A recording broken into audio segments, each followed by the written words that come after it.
ዛሬ ደግሞ ከቁጥር 14 ጀምሮ ያለውን እስከ ቁጥር 17 ያለውን እንመለከታለን። ሁላችን ክፍሉን አውጥተን እናንብብ።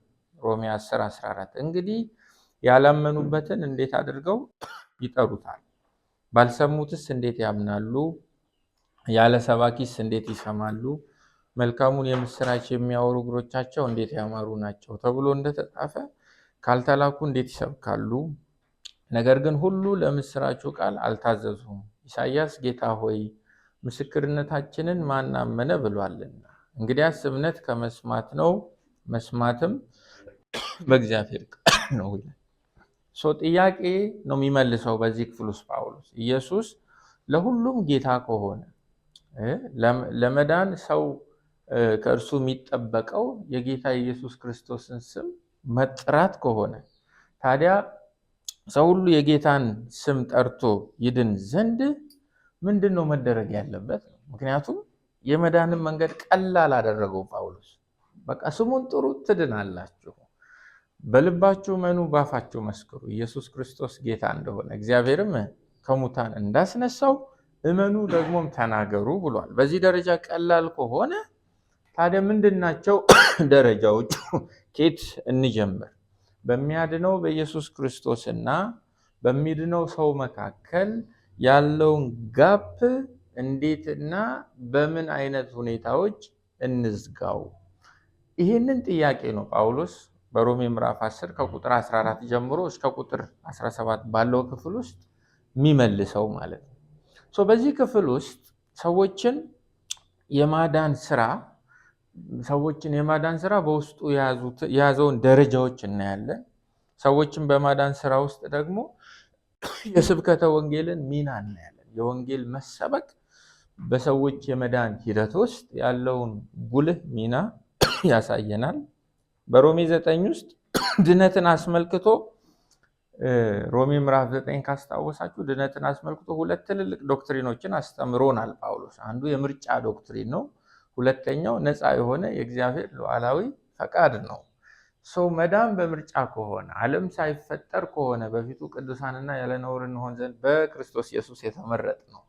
በመዳን ውስጥ የዳነው ግለሰብ ቅንጣት ታክል ሚና ከሌለው መዳን ሙሉ በሙሉ በእግዚአብሔር ሉዓላዊ ማንነትና ምርጫ ላይ የተመሰረተ ከሆነ ታዲያ ወንጌል መስበክ ምንድነው መምሰል ያለበት? የቱስ ጋር ነው ቦታው የሚለውን ያንን ጉዳይም በዚህ ክፍል ይመልሳል። በጣም የሚገርም ሰው ነው ጳውሎስ።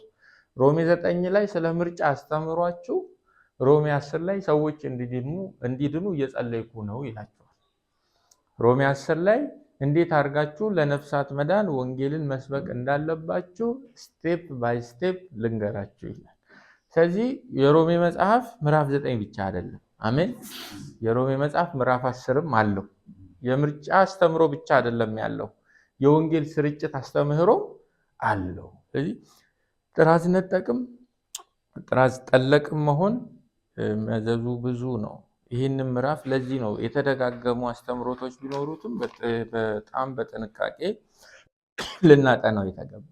በሁለት ቦታ እንክፈለው። ሮሜ ምዕራፍ 10 ከቁጥር 14 እስከ 17 ያለውን በሁለት ቦታ እንክፈለው። አንደኛው ቁጥር 14 እና ቁጥር 15 ናቸው። እነኚህ ሁለቱን አንድ ላይ ማጥናት እንችላለን። በእነዚህ በሁለት ቁጥሮች ውስጥ አጠቃላዩን የወንጌል ጥሪ ወይም ይሄ ቴዎሎጂካሊ ጀነራል ኮሊንግ የሚባለውን ወይም የጌታን ተቀበሉ ጥሪ ጳውሎስ የሚያስተምርበት ነው። ቁጥር 14 እና 15 በዚህ በጌታን ተቀበሉ ጥሪ ውስጥ በዚህ በጥቅል ጥሪ ውስጥ አማኞች ቤተክርስቲያንም ሊያስቧቸው የተገቡትን ደረጃዎች በቅደም ተከተላዊ ፍሰት ያስተምራል። ቁጥር 16 እና ቁጥር 17 ላይ ደግሞ በቀጥታ ይሄ ውጤት ወደሚያመጣው ሰዎችን ወደሚያድነው ወይም ኢፌክሽየስ ኮሊንግ ብለን ከዚህ ቀደም ወደ ተማማር ነው ዘንበል ብሎ በዚያ ውስጥ በተለይ ደግሞ የአይሁዳውያንን የልብ ድንዳኔ እያነሳ ይሞግታል ማለት ነው። ቁጥር 14 እና ቁጥር 15 ካያቸዋቸው የጥያቄ ቁጥሮች ናቸው አይደለም? ጥያቄ ይበዛባቸዋል። ለምሳሌ ቁጥር 14 ውስጥ ስንት ጥያቄ ነው ያለው? ቁጥሯቸው 3 አይደል? ቁጥር 15 ውስጥ ደግሞ በ1954 ውስጥ መጨረሻ ላይ አንድ ጥያቄ አለ። ስለዚህ በጥቅሉ ቁጥር 14 እና ቁጥር 15 ስንት ጥያቄዎች አሉ? 4 ጥያቄዎች ተነስተዋል ማለት ነው። 4ቱም ጥያቄዎች ደግሞ የምን ጥያቄዎች ናቸው? እንዴት አይደለም? አብዛኛው የእንዴት ነው አይደል? እንዴት የሚሉ ጥያቄዎችን ነው ጳውሎስ አንስቶ የሚዘረዝርልን ማለት ነው። በእነዚህ ቁጥሮች ውስጥ አንድ ሰው እንዲድን የሚያስፈልጉ ቅደም ተከተላዊ ደረጃዎች ምንድን ናቸው? ሃቪንግ ኢን ማይንድ ምርጫ አለ። የእግዚአብሔር ሉዓላዊ ፍቃድ አለ። በማዳን ውስጥ የእግዚአብሔር ስራ አለ። እሱ እንዳለና እንደተጠበቀ ሆኖ መሬት ሲወርድ ደግሞ ምንድናቸው ስቴፖቹ የሚለውን ጳውሎስ በጥያቄና በመልስ መልኩ የሚያስረዳበት ነው። ቁጥር 13 ላይ የጌታን ስም የሚጠራ ስንቱ ሁሉ ምን ይሆናል? ይድናል። ሁሉ ሲል አጠቃላይ የአዳም ዘር ክርስቶስን አምኖ ይድናል ማለት አይደለም። መቼም ከየወገኑ ወይም ያለምንም ምድራዊ ድንበር፣ ያለ ጎሳ ድንበር፣ ያለ ቀለም ድንበር፣ ያለ ጾታ ድንበር እግዚአብሔር በክርስቶስ ኢየሱስ ሁሉንም ከየነገዱ ከየቋንቋው ምን ያደርጋል? ጠርቶ ሰማያዊ በሆነ ጥሪው ጠርቶ ያድናቸዋል። የጌታን ስም የሚጠራ ሁሉ ይድናል። ይሄ ቴዎሎጂካል አሰርሽን ነው። እንደ ባንዲራ ልንተክለው የሚገባ የወንጌል ግልጽነትና ቀላልነትን የሚያስተጋባ ነው። የሚጠራ ሁሉ ይድናል ነው ያለው። ለዚህ ደግሞ የሚያስፈልገውን ደረጃ በቅደም ተከተል ነው። ቁጥር 14 የመጀመሪያው ጥያቄ ምንድን ነው? እንግዲህ ያላመኑበትን እንዴት አድርገው ይጠሩታል? የመጀመሪያው ጥያቄ ይሄ። መቼም ዝም ብሎ መጥራት የለም። ለጳውሎስ የሮሜ 10:13 መጥራት ዝም ብሎ መጥራት አይደለም። ግልጽ ነው፣ አይተነዋል አይደለም? እንዲሁ ዝም ብሎ ጌታ ሆይ ፕሊስ ታድነኛለህ አይነት የተሞላፈጠ አጠራር አይደለም። በደንብ የእግዚአብሔርን የማዳን ጸጋ የሚጋብዝ እኔ ኃጢአተኛ ነኝ፣ በስራ መጽደቅ አልችልም፣ በአዳም ውስጥ ኃጢአትን ሰርቻለሁ፣ ከእግዚአብሔር ቁጣና ፍርድ በታች ያለው ሰው ነኝ፣ የነጩ ዙፋን ፍርድ የሚጠብቀኝ ነኝ። ኢየሱስ ደግሞ ጌታ ነው። ኢየሱስን እግዚአብሔር ከሙታን አስነስቶታል። መዳን በሌላ በማንም የለም። እንድንበት ዘንድ ከሰማይ በታች የተሰጠን ስም በትምህርተ ጥቅስ ውስጥ አንድ ነው፣ ኢየሱስ ክርስቶስ የሚል ነው። ስለዚህ ታድነኝ ዘንድ ወደ ልቤ ና። እንዲህ ነው መጥራት ማለት። ግልጽ ነው አይደለም? ዝም ብሎ መጥራት አይደለም። ያላመኑበትን እንዴት አድርገው ይጠሩታል? ስለዚህ ሰው ለመዳን የጌታን ስም ከመጥራቱ በፊት ምን ያስፈልገዋል እያለን በሉት? ማመን አይደለም? ቅደም ተከተል መጥራት ያድናል እያለ ነው። አሁን ደግሞ እሱን አምፓክ ላድርገው ፈንክቼ በውስጡ ያሉትን ነገሮች ልዘርዝርላችሁ፣ ያዘላቸውን እንቁላሎች ልተርክላችሁ ነው። ማመን ባልሰሙትስ እንዴት ያምናሉ? ደግሞ ዝም ብሎ ሰው መቼም እምነት አየር ላይ አይቆምም አይደል? ተነገሩ ዘንድሮ ይቆማል አይደል? ዘንድሮ እምነት እጅ የለው እግር የለው አይደል? እንዲሁ ነው በቃ ዝም ብሎ ማመን ይቻላል ከመሬት ተነስቶ። ምክንያቱም ኦደብል ፌዝ ነው አይደል? ኔሚት ክሌሚት አይደል? ብላቢት ግራቢት ዝም ብለህ መናገር ነው። ባልሰሙትስ እንዴት ያምናሉ? ለማመን ምን ያስፈልጋል? ሊሰሙት የተገባ የሆነ ኮንቴንት ወይ እውነት የሆነ መረጃ ያስፈልጋል። ማመን እንዲችሉ መስማት አለባቸው ነው።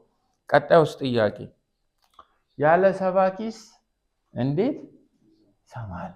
አይ ወንጌል ቁልፍልፍልፍ እኮ ያለ ምንም መግቢያ ቀዳዳ የለውም። ላሚኔትድ ነው ባይዘው። አሰሚ ራሱ ስፔሲፊኬሽን አለው። ሰዎች የጌታን ስም ለመጥራት ምን ያስፈልጋቸዋል? ማመን። ለማመን ምን ያስፈልጋቸዋል? መስማት። ለመስማት ደግሞ ማን ያስፈልጋቸዋል? አሰሚ አይደለም? ሰባኪ ያስፈልጋል። እሺ ሰባኪ ጋር ደረስን። ቁጥር 15 የመጨረሻው ከኢሳያስ የሚጠቅሰው ትታችሁ መጨረሻ ላይ ካልተላኩ እንዴት ይሰብካሉ? ምንጩ ጋር ሄድን አይደል? ዞሮ ዞሮ ማጋ ሄድን? ላኪው ጋር። ማዳኔ ማን ነው? እግዚአብሔር ነው። በምርጫ ነው ማድነው፣ ሉዓላዊ ፈቃዴ ነው ማድነው፣ የማደርገውን ሁሉ አውቃለሁ። ስቴፕ ዋይዝ አስረዳኝ ካላችሁ ከጠሩኝ አድናቸዋለሁ። ለመጥራት ማመን አለባቸው። ለማመን መስማት አለባቸው። ለመስማት ሰባኪ ያስፈልጋል። ሰባኪውን እኔ ነኝ የምልከው አለ። ዞሮ ዞሮ የት ነው? ምንም መሀል ላይ የፈጠራ ችሎታ የለም። የሚገርም ነው አምላካችን። ሰው ጥንቃቄ እንደሚፈልግ እየገባችሁ ነው። ምዕራፍ 9 ብቻውን አስቸጋሪ ይሆናል። ምዕራፍ 10ም ያስፈልገዋል። ስራ ፈት እንሆናለን። 10ን ካላነበብን በቃ በምርጫ ነው። የመጣ ቀን ይመጣል። እንዴት እንደሚመጣ እግዚአብሔር ያውቃል። እኛ አልፈን በሰላም ጌታን እያመለክን እንዳንል አይ ስቴፖች እኮ አሉት። ምርጫ ራሱ መሬት ላይ ሲወርድ በሰው አውድ በጠበበ የሰው ልጅ አእምሮ ውስጥ ስራ ላይ ሲወርድ መልክና ይዘት አለው ብሎ ነው ጳውሎስ የሚናገር ያለው። እያንዳንዱ በወፍ በረር እንያቸው አይደለም ፍሬሙ ጥሩ ስለሆነ። እንግዲህ ያላመኑበትን እንዴት አድርገው ይጠሩታል ነው። ምናልባት ቁጥር 14 በቅንፍ 1 ብላችሁ የመጀመሪያው ጥያቄ እሱ ነው። ለመጥራት የጌታን ስም የሚጠራ ሁሉ ምን ይሆናል? ይድናል። ቁጥር 13 ነው ከላይ ርዕስ ሆኖ የሚቀመጠው ለነዚህ ቀጣይ ቁጥሮች። የጌታን ስም የሚጠራ ሁሉ ይድናል። ለመጥራት ግን ምን ያስፈልጋል? እምነት ያስፈልጋል። ለምሳሌ ክብደታችሁ 200 ኪሎ ቢሆን መሬት ላይ ቁጭ ብላችሁ 200 ኪሎ ተሸክማችሁ መሬት ላይ ዝርፍጥ ብላችሁ 15 ኪሎ የሆነ ሰው እንዲያነሳችሁ እጅ ትሰጣላችሁ? ሆናችሁ ስለማታውቁ ነው የማይገባችሁ። 200 ኪሎ ነው የ15 ኪሎ የሚመዝንን ሰው አንሳኝ አንሳኝ ይባላል። እሺ ብሎ እጅ ዘርግቶ ያም ለማንሳት ቢነሳ ማን ወደ ማን የሚመጣ ይመስላችሁ? 200 ወደ 15 ነው የሚሄደው። 15 200 ላይ ተደርቦ 215 ነው አይደል? ስለዚህ ታድነኛለህ ብሎ ለመጥራት ምን ያስፈልጋል? አዳኝነቱ ላይ እርግጠኝነት ያስፈልጋል አይደለም? ማመን። አያችሁ እምነት ውስብስብ እንዳልሆነ በጣም ውስብስብ አይደለም። ወይም ምትሃት አይደለም፣ የሆነ ሚስቲክ ፓወር አይደለም። ይሄ ሩቅ ምስራቅ የሚተገበር የማይታይ ምትሃት የሆነ ይህንን ጠረጴዛ የሚያነቃንቅ ወደኛ ሰፈር ሲመጣ ደግሞ የሆነ 6 ሰው የሚጥል እዚህ ጋር ወይ ደግሞ ያላሰባችሁትን ገንዘብ የሚያግበ እንደዛ እምነት ስነ ስርዓት አለው። እምነት አእምሮም አለው ውስጡ አይደለም? አእምሮ አለው። ስለዚህ ማመን ያስፈልጋቸዋል ለመጥራት። ሰው ክርስቶስን አድነኝ ከአባተ ጋር አስታርቀኝ ብሎ ለመጥራት ቀድሞ በአዳኝነቱ ምን መሆን አለበት? ማመን አለበት። በወንጌላት እንደምናነበው ጌታ ኢየሱስ ክርስቶስን አምነውበት ጠርተውት ያፈሩ የሉ። የነካቸውም የነኩትም ድነው ነው የቀሩት። ምንድነው ሲባል እንደሚያድን ያምናሉ። አካላዊ ድነትንም ከእግዚአብሔር ጋር ያለውን ደግሞ ዘላለማዊ ሕይወትን መስጠት የሚችል የእግዚአብሔር ልጅ እንደሆነ እርግጠኞች ናቸው። ለዚህ ነው ዮሐንስ 6:66 ላይ ሁሉ ጥለውት ሲሄዱ መድኃኒታችን ፊቱን ወደ ደቀ መዛሙርቱ አዙሮ እናንተስ ልትሄዱ ትወዳላችሁ ወይ ሲላቸው ምንድነው የመለሱት መልስ? እኛማ አንተ ማን እንደሆንክ ክርስቶስ የሕያው የእግዚአብሔር ልጅ እንደሆንክ አውቀናል አምነንማል። እንዲህ ይሁንልን፣ ያመንኩትን አውቃለሁ። ስለዚህ ከአንተ ወዴት እንሄዳለን? ክርስቶስ እንዲያድነው አንድ ሰው ሲጠራ እንደ ቅድመ ሁኔታ ምን ያስፈልገዋል? አዳኝ ነው። መዳን በሌላ የለም። ስለዚህ የእምነት ውጤት ነው። ምን የአድነኝ ጥሪ አይደለም። የድረስልኝ ጥሪ የምን ውጤት መሆን አለበት? የእምነት ውጤት መሆን አለበት። ስለዚህ የሚያድነው ከከንፈር የሚጀምር መጥራት ሳይሆን ሰዎችን የሚያድነው ከምን የሚጀምር መጥራት? ከእምነት የሚጀምር መጥራት። ብዙ ጊዜ ደግሞ በነፍሳት መዳን ውስጥ እኛ የምንሸወደው ከምናቸው ሲጠሩ? ከከንፈራቸው አይደለም። ስለዚህ የአድነኝ ጥሪ ከየት መጀመር አለበት? ከከንፈር ነው እንዴ? አይደለም። ከምን? በቃ ከእምነት የወጣ መጥራት ከኢየሱስ ጋር ያገናኛል። ይሄ እምነት ደግሞ ሰልፍ ጀነሬትድ ፌዝ አይደለም። ጠሪው እንዲህ ራሱን ጭምቅ አድርጎ የሆነ የሚያወጣው እምነት አይደለም። ከማ የሚሰጥ ነው ብለናል። ከእግዚአብሔር የሚሰጥ ነው። እኛማ በልባችን ድንጋያማ መዳን የማንችል በሸለቆ ውስጥ ተበትነው እንደደረቁ አጥንቶች ነበር አይደለም እንዴ? እንዴት ልናምን ቻልን? እግዚአብሔር ምናችንን ቀየረው? ልባችንን ቀየረው። ስለዚህ ኃጢአተኛው ክርስቶስን ሲጠራው በክርስቶስ ኢየሱስ ማንነት፣ በክርስቶስ ኢየሱስ ሕይወት፣ በክርስቶስ ኢየሱስ ስራ ማመን አለበት። ቅዱሳት መጽሐፍ ስለሱ የተናገሩትን አምኖ መቀበል አለበት። ስለዚህ መደነቅ ያለብን ሰዎች ክርስቶስን እንዲያድናቸው ስለጠሩት ሳይሆን መነካት ያለብን እንደሚያድናቸው ሲያምኑ ነው። ግልጽ ነው አይደለም? መለየት አለ። በመጥራትና በማመን መካከል ያለውን አንድነትና ልዩነት እያሰባችሁ ማለቱ ነው ጳውሎስ። ሉቃስ 18:18 ላይ አንድ ታሪክ ታገኛላችሁ። ሉቃስ 18:18 ከአለቆችም አንዱ አይደል የሚለው። ስለዚህ ይሄ ሰውዬ ምንድን ነው? አለቃ ነው አይደለም? አለቃ ነው። ጠያቂው አለቃ ነው። የአይሁድ አለቃ ነው። ቸር መምህር። አንዳንድ ሰው ገሏችሁ ነው የሚጀምረው። እንዳታወሩ። አሁን መሳይ ፕሮፌሰር መሳይ ስል ብዬ ብጀምር ያወራል። ቀጥሎ ስም ማን ነበር ምን እንዳይለኝ ነው የምትፈራው። የቃል ሙስና አለ። ባይዞ ኮንፌሽን አንዱ ሙስና ነው። አሁን የብልጽግና ወንጌል ሰዎች ምን ይላሉ? እኛን ሲያዩ አሉ የነሱ እኮ ድህነት የግሬስ ችግር ነው። ዝም ብለህ ግሬስ ፊድ አድርጋቸው። አልገባችሁ? ማን ኦፍ ጋድ ተቀባይ እግዚአብሔር ሰው ምናምን ስትሏቸው በቃ እጅ ይሰጣሉ። ችግራቸው ግሬስ አይሰጣቸውም። ኮሚኒቲው እነሱ ግሬስ አይሰጣ። የግሬስ ድርቀት አለባቸው። ዝም ብለህ ግሬስ በቃ አጠጣ። አንተ የተቀባይ በስ አንተ እኮ ስታገለግል በቃ ስትዘምር የሚመጣው ዋው ምናምን ሲሉ አንተም ሳታውቀው በቃ ጎሚስታ እኮ ናቸው። ውጥር ያደርጓቸዋል እና ትስታላችሁ። ባይዘይ አደንዛዥ እጽ ብቻ አይደለም ያለው፣ አደንዛዥም ቃል አለ።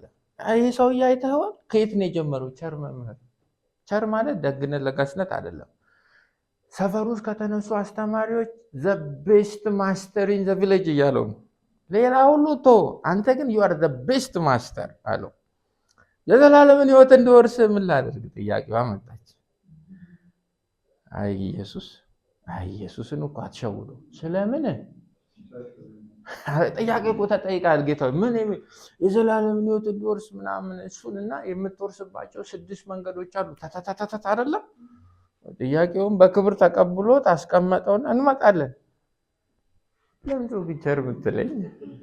ምን እያልክ ነው? አይ አንዳንድ መጥራት ምን መሆን አለበት? መፈተሽ አለበት አይደለም? ኮሊንግ ሁሉ ጤናማ አይደለም። ኢየሱስ ቼክ ያለ ለምንድን ነው ቸር የምትለኝ? ጠየቀ። ማጠየቀ ኢየሱስ። ጠያቂው ተጠየቀ እንኳን መልስ ሊያገኝ ማለት ነው። ግን ለምንድን ነው ጌታ እንዲህ የሚጠይቀው? መልሱን ቢሰጠው ጥሩ አይደል? የአይሁድ አለቃ እኮ ነው እሱ። ጌታን ቢያገኝ የዘላለም ሕይወት የሚወረስበትን መንገድ ቢያቅ ከስሩ ያሉ ሁሉ ይድናሉ። ለኢቫንጀሊዝም አሪፍ ነው አይደለም? ስልታዊ ስነ መለኮት ማነው ስልታዊ ወንጌል ስርጭት ሲሆን ማለት ነው። ለምንድን ነው ቸር የምትለኝ? ለምን ጠየቀው? ለምንድን ነው የምትጠይቀው? ለምን መልሱን አትሰጠውም? ጌታችን ሆይ ብትሉት ከአንዱ ከእግዚአብሔር በስተቀር ቸር ማንም የለም። ሰዋት ለዚህ ሱ እኔ እግዚአብሔር ነኝ ወይ? ቸር መምህር አይደል ያለው? መቼም ከአንዱ ከእግዚአብሔር በስተቀር ቸር የለም። እና ቸር መምህር ስትለኝ እኔ እግዚአብሔር ነኝ ወይ? ላንተ ነኝ ወይ? ወይስ እንዲሁ ዝም ብሎ ኢንተሌክቹዋል ዲቤት ነው የፈለግከው? ኢንተሌክቹዋል ማሳጅ ፈልጓል? እስቲ ንገረኝ። ስንት ነው የሚሆን? ኖ ለምን ነው ቸር? አየህ ኢየሱስ ሲያስተምር ስፓይናላችሁን ነው የሚይዘው። የትም አትሄዷትም። የምትጠይቁበትን የረሳችሁትን መነሻ ሀሳብ ራሱ ያስታውሳችኋል ጌታ። ለምን የምትሆኑትን እንደምትሆኑ ይነግራችኋል። ለምንድን ነው? ትእዛዛቱን ታውቃለህ አለው። አታመንዝር፣ አትግደል፣ አትስረቅ፣ በሐሰት አትመስክር፣ አባትና እናትን አክብር። እርሱም ይህን ሁሉ ከሕፃንነት ጀምሬ ጠብቄና ምን ለመስማት ነው የመጣኸው ነው አይደለም? ይህን ሁሉ ካወቅ ይህን ሰምቶ አንዲት ገና ቀርታለች። ምን? ያለህን ሁሉ ሽጠህ ለድሆች በጣም አይከብድም? በቃ ይሄ ከባድ ነው። አዝኖ ሄደ ይላል። አያችሁ ጌታችንን ምንም አይነት ነገር ሰዎች ሲጠይቁት፣ በተለይ በምናጠናው አውድ ድነትም ፈልገው ኢየሱስን ሲጣሩት ይሄ መጥራታቸው በምን መታጀብ አለበት? በእርግጠኝነት አይደለም። በራሳቸው ተስፋ ቆርጠው በኢየሱስ ተስፋ ጥለው ነው መጥራት ያለባቸው። እነኚህ ሁለቱ ደግሞ በተመሳሳይ ሰዓት መተግበር አለባቸው። ሁለተኛው ጥያቄ ጋር እንሂድ። ባልሰሙትስ እንዴት ያምናሉ? አዲሱ መደበኛ ትርጉም ስለ እርሱስ ሳይሰሙ እንዴት ያምኑበታል ነው። አሁን ከመጣራት ወደ ማመን አይደለም። አሁን ደግሞ ከማመን ወደ ምን እየወሰደን? መስማት አለባቸው ነው።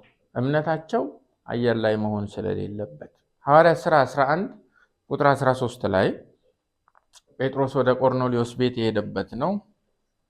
እርሱም መልአክ በቤቱ ቆሞ እንዳየና ወደ ኢዮጴ ሰዎች ልከ ጴጥሮስ የተባለውን ስምዖንን አስመጣ፣ እርሱም አንተና የቤት ሰዎች ሁሉ የምትድኑበትን ነገር ይነግርሃል። ምን ይነግርሃል? የምትድኑበትን ነገር ይነግርሃል እንዳለው ነገረን። ለመናገርም በጀመርሁ ጊዜ እያለ ታሪኩን ይናገራል። ስለዚህ ለማመን ደግሞ ምን ያስፈልጋቸዋል? ሊያምኑት የተገባውን እውነት መስማት ያስፈልጋቸዋል። ስለዚህ እምነት ምን ላይ ነው ሄዶ ግራውንድድ የሚሆነው? የሚያድን እውነት ላይ፣ የሚያድን ንግግር ላይ። ስለዚህ ሰዎች ከማመናቸው በፊት በትክክል መስማታቸውን ማወቅ አለብን። ያልነገርናቸውንስ ቢሆን የሚያምኑት አይደለም እንዴ? አዎ። ስለዚህ የሚያጣራውን ፊት አታዩ። ለመጣራት ማመን አለብህ። ለማመን መስማት አለብህ። የምትሰማውን ነገር ደግሞ የሚነግርህ ማን ያስፈልጋል ነው ቀጣዩ ጥያቄ። ሶስተኛ ያለ ሰባኪ እንዴት ይሰማሉ? ቁጥር 14 ውስጥ ሶስተኛ ጌታን ለመጥራት ማመን ካለባቸው፣ ለማመን መስማት ካለባቸው የሚሰሙትን ደግሞ መጥቶ የሚነግራቸው ማን ያስፈልጋል? ሰባኪ ያስፈልጋል። ይህንን ስናነብ በነገራችን ላይ የራሳችንንም ኮንቨርዥን ወደኋላ መለስ እያለን እያጣራን እንድናነብ ጌታ ይርዳል። እንዴት እንደመጣን እያንዳንዳችን አልምናውቀው። አንዳንዳችን ተሳስተን ይሆናል የመጣ እኛ ቸርች ተሳስቶ የገቡ አማኞች ነበሩ። ተሳስቶ ሌላ ቸርች ሄደው እኛ ቸርች መጡ። በቃ እንደዚህ ተሳስቶም የመጣ አይጠፋም። ግልጽ ነው አይደለም? አመጣጣችሁንም እናንተ መተናል እርግጠኞች ነን እኛ እኮ ቤት ውስጥ ያለን የምትሉም አመጣጣችሁን በዚህ ቃል መሰረት ፈትሹ። ግን የተመረጡቱ በእግዚአብሔር ሉዓላዊ ምርጫ የተመረጡቱ ደግሞ እንዴት ነው ወደዚህ ማህበር ወደ አዲሱ ወደ እግዚአብሔር ሕዝብ የሚቀላቀሉት ለሚለው ጥያቄያችሁ ይኸው ደረጃ በደረጃ እያለን ሁለቱንም ጆሮ ይዘን ነው መስማት ያለብን። ጳውሎስ እየጠየቀም እየመለሰው ነው። እዚህ ጋር ያልሰሙትን ኢየሱስን ማመን ስለማይችሉ ሄዶ የሚያሰማቸው ኢየሱስን የሚያሰማቸው ምን ሰው ያስፈልጋል። ሐዋርያት ሥራ 8:4 ላይ የተበተኑትም ቃሉን እየሰበኩ ዞሩ ይላል። አያችሁ። ስለዚህ ፊልጶስም ወደ ሰማርያ ከተማ ወርዶ ክርስቶስን ሰበከላቸው። ማን ነው መሰበክ ያለበት? ክርስቶስ ነው። ምክንያቱም መዳን በማን ነው ተብሏል? በክርስቶስ ነው። ወይም የማንን ስም የሚጠራ ነው ይድናል የተባለው? የጌታን ስም አይደለም? የጌታን ስም የሚጠራ ከሆነ የሚድነው ለመጥራት ማመን አለበት፣ ለማመን መስማት አለበት። ለመስማት ሰባኪ ያስፈልገዋል። ስለዚህ ሰባኪው አምኖ ለሚጣራው ለዚህ ግለሰብ የሚሰብከው ማንን ነው? ሄዶ የሚጠራውን ክርስቶስ ነው። ሌላ ስብከት አያድንም። ግልጽ ነው አይደለም? በጣም ጠንካራ እያንዳንዳቸውን በውስጣቸው ብንገባ ብንፈለፍል ብዙ ነገር ልንይዝባቸው የሚገቡ ነገሮችን ነው የሚነግረን። ኦኬ ወደ ቁጥር 15 እንሂድ። መልካሙን የምስራች የሚያወሩ እግሮቻቸው እንዴት ያማሩ ናቸው ተብሎ እንደተጻፈ ካልተላኩ እንዴት ይሰብካሉ። ስለዚህ የጌታን ስም የሚጠራ ሁሉ ይድናል። ጌታን ለመጥራት ማመን ያስፈልጋል። ለማመን መስማት፣ ለመስማት አሰሚ ሰባኪ ያስፈልጋል። ይህን ሰባኪ ደግሞ ማመላክ አለበት፣ እግዚአብሔር መላክ አለበት ነው እያለን ያለው። ለጳውሎስ የወንጌል ሰባኪ በእግዚአብሔር የሚላክ ሰው እንጂ ሰልፍ አፖይንትድ የሆነ ራስ ቀብ የሆነ የወንጌል ሰባኪ የለም ማለት ነው። እግዚአብሔር ስበክ ብሎ ወንጌልን ስበክ ብሎ በግል የጠራው ደግሞ በቤተ ክርስቲያን በአካሉ አማካኝነት ለስብከተ ወንጌል ሾሞ የሚልከው ሰው ነው የድነትን ወንጌል መስበክ ያለበት። በሌላ ቋንቋ ምንጩ የታወቀ ሰው መሆን አለበት አይደለም? ከየት እንደመጣ መታወቅ አለበት ይሄ ሰው እንጂ ዝም ብሎ እንደኔ እዚህ ቆሞ ወንጌልን ስለሰበከ ሰዎች በሱ የወንጌል ስብከት ሰምተው ጌታን ቢጠሩ ይድናሉ የሚል ኮንክሉዥን መስራት አንችልም። ምንጩ ከተበላሸ ምኑ ይበላሻል?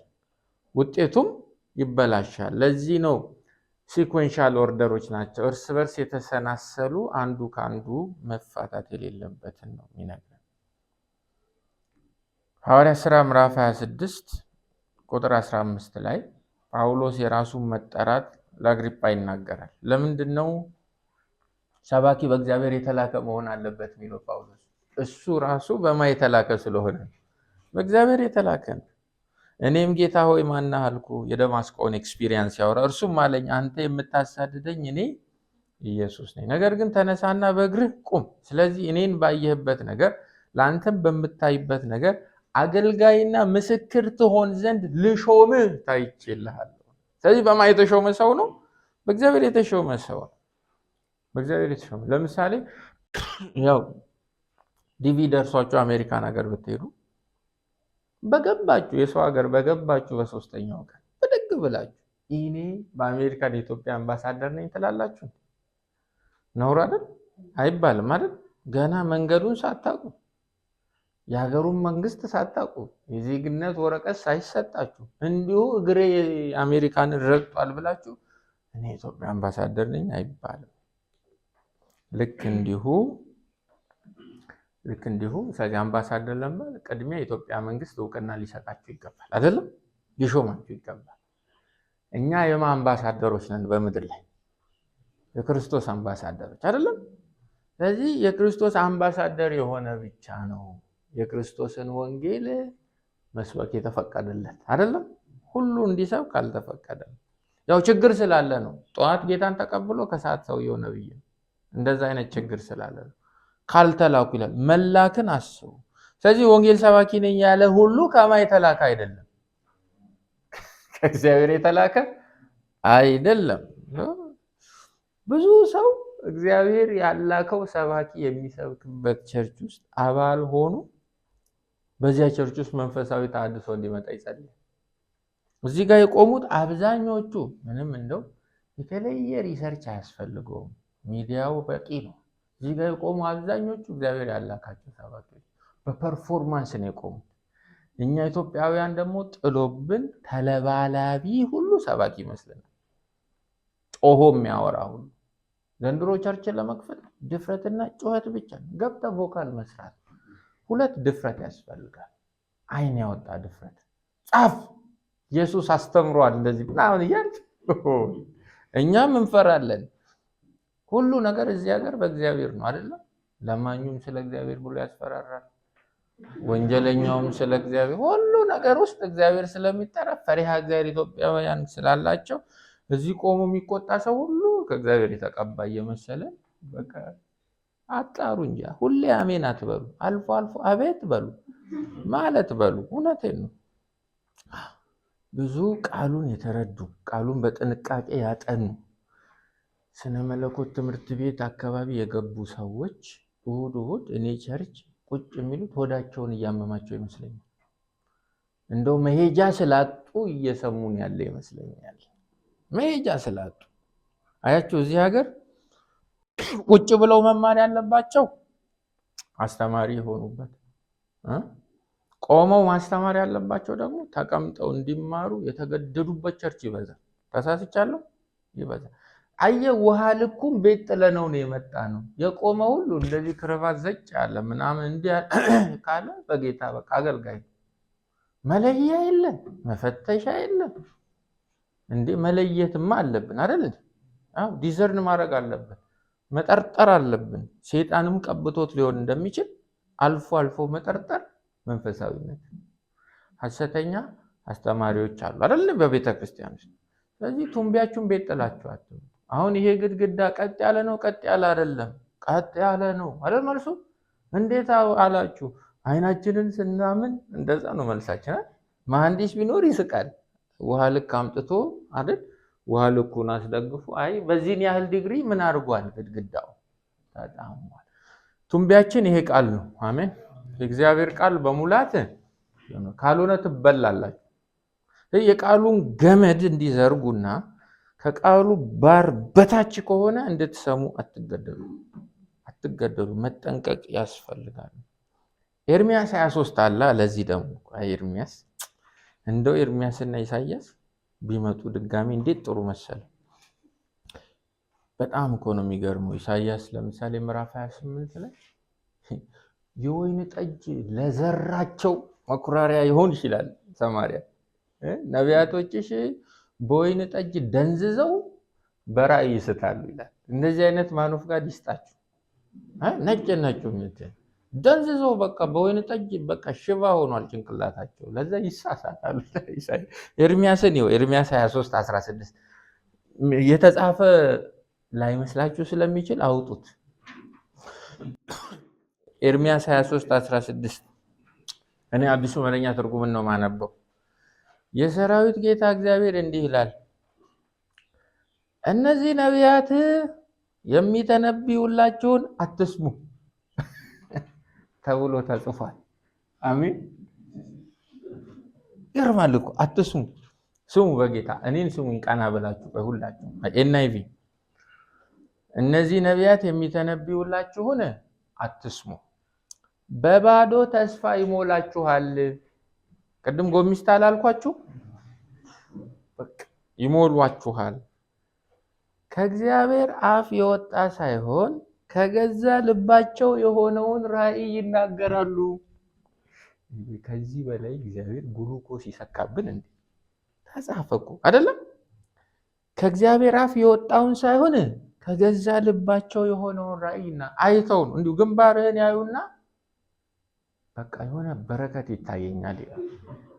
ትንሽ ነው ነገረኛ ፊት ካላችሁ ታመለስ ይላል።